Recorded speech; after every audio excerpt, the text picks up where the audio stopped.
Yo tout le monde, c'est Aurel. Aujourd'hui on se retrouve pour la review de l'épisode 11 de Kimetsu no Yaiba. Si vous n'avez pas vu l'épisode, je vous invite à aller le voir, c'est dispo sur Wakanim. Et eh bien un épisode qui était assez sympa dans sa globalité, mais qui me fait un petit peu peur sur certains trucs pour la suite. On va y revenir.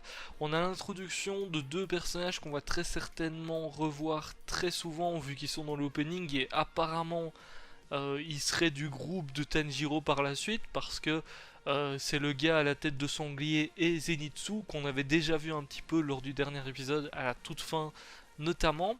Et eh bien je pensais pas qu'ils allaient être introduits aussi rapidement, soit en tout cas les deux en même temps, parce que Zenitsu c'est vrai qu'on l'a vu la dernière fois, on l'avait déjà vu aussi lors de l'examen pour devenir pourfondeur, mais là c'est vrai qu'on a le gars à la tête de sanglier, je m'attendais pas du tout à le voir déjà maintenant. Alors c'est un épisode un petit peu bizarre par rapport à ceux qu'on a pu avoir jusqu'ici dans l'animé, dans le sens où on était sur une ambiance un petit peu différente. Déjà Zenitsu est un personnage très bizarre, on va dire, parce qu'il a peur de tout et à chaque fois que tu le vois, eh bien, ça part en gag en fait. Ça part en gag tout simplement parce qu'il a tout le temps peur, il fait des petites blagounettes et tout ça.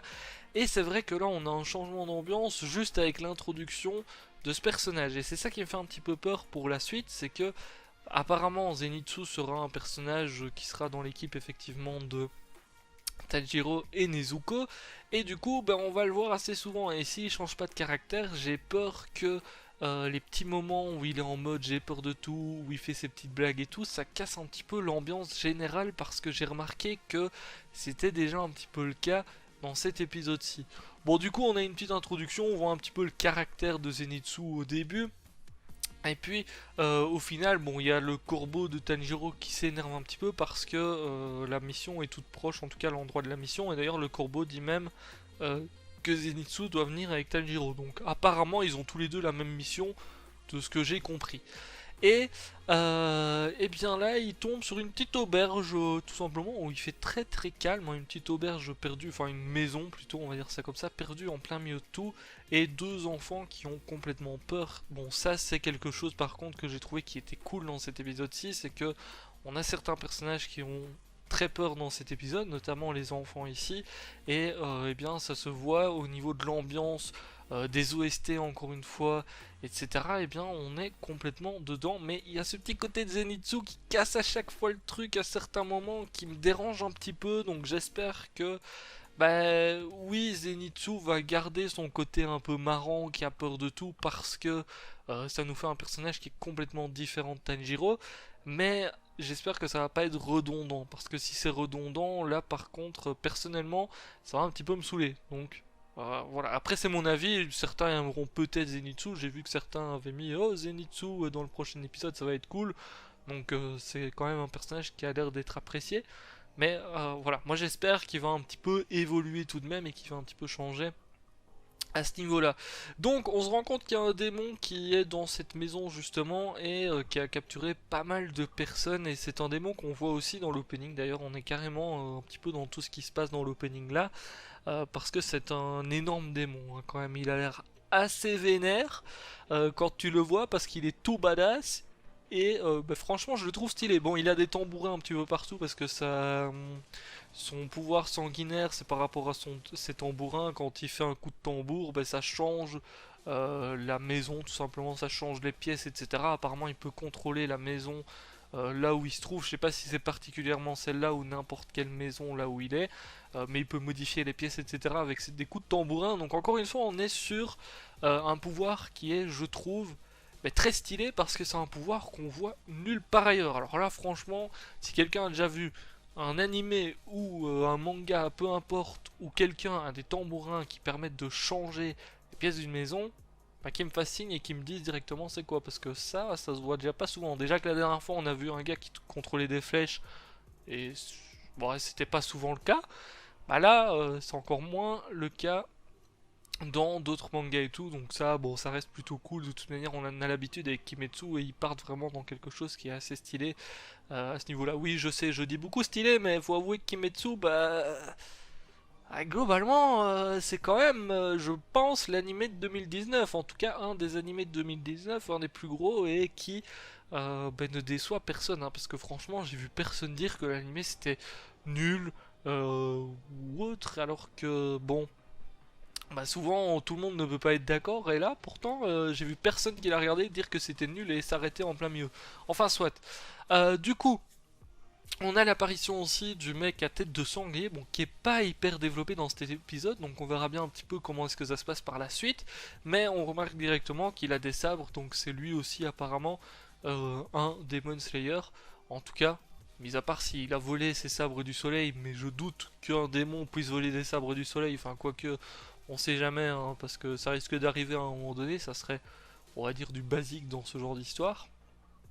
Eh bien, lui en tout cas a l'air d'être un Demon Slayer, et première chose qu'on remarque, c'est qu'il a l'air assez déterminé quand on le voit. Bon, il était là apparemment pour chasser justement le gros démon et tout qui est dans la maison, et il était enfermé dans une pièce, donc il s'était peut-être perdu à cause du pouvoir du démon, parce qu'il faut avouer que pendant une partie de l'épisode, on voit que à la maison c'est un labyrinthe, quoi. Vu que les pièces changent tout le temps, c'est vrai que c'est devenu un labyrinthe, et notamment, le sanglier, on peut se dire qu'il s'était perdu jusqu'au moment où boum il arrive devant Tanjiro, parce que d'un autre côté on a Zenitsu et le gosse, je sais plus comment il s'appelle, je sais plus le nom des deux gosses, hein. Je suis désolé mais bon je peux pas tout retenir, qui ont libéré le mec sanglier, en tout cas qui a l'air assez stylé, et quand on l'entend parler, le mec sanglier, pour le moment je vais l'appeler comme ça parce qu'on n'a pas encore son nom, je crois pas que ça a été mentionné actuellement, mais je pourrais le chercher rapidement sur internet, mais bon, j'ai pas trop le temps.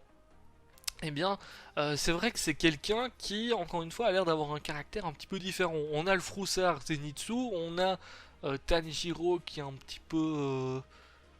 Tanjiro, je sais pas, il a un caractère, il est déterminé, c'est un petit peu le caractère assez basique, il a pas peur, en tout cas, disons que sa peur, bah oui, il peut avoir peur, parce que quand tu vois un gros démon qui est prêt à te bouffer, bah, évidemment, t'as un petit peu peur, mais il est là, il réfléchit, etc. par rapport à Zenitsu qui a l'air d'être complètement, entre guillemets, stupide, on va dire ça comme ça.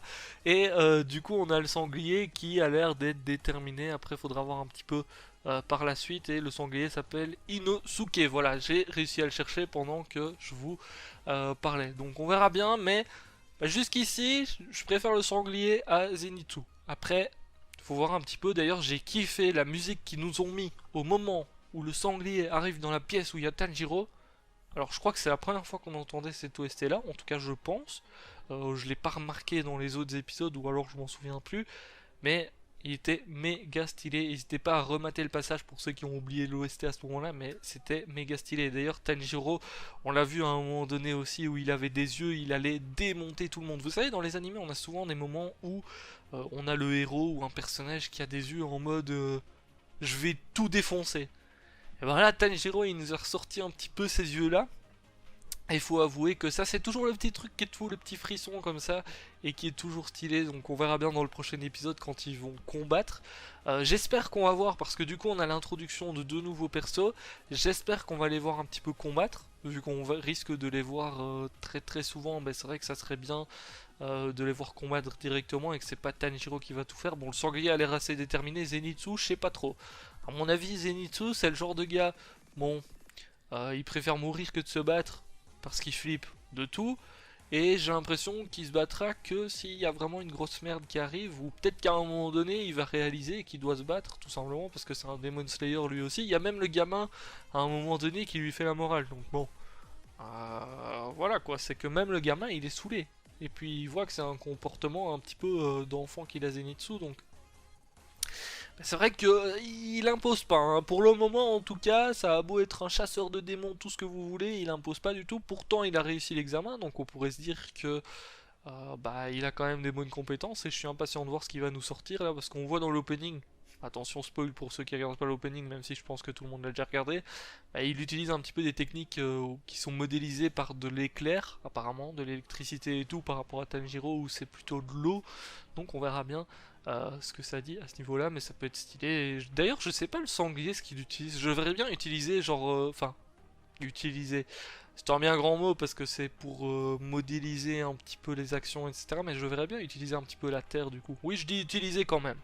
Hein, parce que je sais que Tanjiro c'est juste pour montrer un petit peu ses techniques et que c'est pas vraiment de l'eau qu'il utilise, mais nous on le voit comme ça. Et clairement, c'est beaucoup plus stylé avec l'eau que s'il n'y en avait pas. Hein. S'il n'y avait pas d'eau, ça serait quand même moins stylé ces combats à Tanjiro. Donc voilà, le sanglier, j'aurais bien utilisé de la terre du coup. Sur ce, je vous laisse là. Je vous dis à très très bientôt. N'hésitez pas à me dire ce que vous avez pensé de cet épisode dans les commentaires. Et de cette review aussi, pourquoi pas.